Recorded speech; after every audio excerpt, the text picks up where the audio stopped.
I did it. I finally did it, and I can finally share with you guys why I haven't been making a lot of videos lately. And quite simply, it's because I have been making my own lighting system. For years, everybody's known me as being the huge mock creator and lighting guru in the LEGO community. And I've been making a lot of my own lighting for a very long time. But now, after constantly looking at a lot of the different companies that are out there selling lighting products, and a lot of the prices that they are charging for those products, talking with these companies, a lot of them don't even know much about the products that they sell. Being a 30-year electrician and a LEGO hobbyist for 24 years, I thought it was time for me to create my own line of products that you can now build and install in your awesome LEGO creations. I'm proud to say that my products are of the highest quality and also the cheapest price that I can find comparably at anybody on the internet. In the past, I've always talked about using the 1.25 millimeter plugs, but after playing around and experimenting with a lot of different products, as I have been doing a lot of research and development, I settled on a 0.8 millimeter plug system. And I've done this for a multitude of reasons.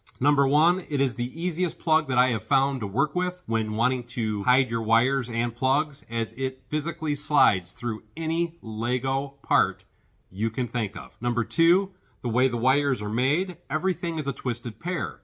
One of my biggest pet peeves with all my custom LED lighting was that the wire was always a sloppy mess. With this new system that I'm offering for sale, now you can take those wires and easily hide them anywhere throughout your buildings. And if you have excess wire, you just curl it up in a little circle and you can put a tie wrap on it and it easily disappears, as opposed to having the huge wiring mess I've always had with most of my custom stuff. This plug size is fully compatible with a lot of other manufacturers. One of the biggest manufacturers I can tell is Bricksmax. I currently only have a small amount of products listed, but I do have a lot more on the way, and I also have a few more that I'm currently still under the research and development portion of the process on them. And I can't wait to get some of these actually mass produced, because I think some of the products that I have coming out are going to be game changers for the LEGO lighting community. But I can't touch on those too much right now because I don't want to give away any of my plans and see somebody else steal my designs before I get a chance to release them. Anyway, if you like LEGO lighting, don't forget to go check out my website, www.bevinsbricks.com. I will have a link below in the description and in the comments of this video. And I hope you guys enjoy the products as hard as I have worked to create them for you.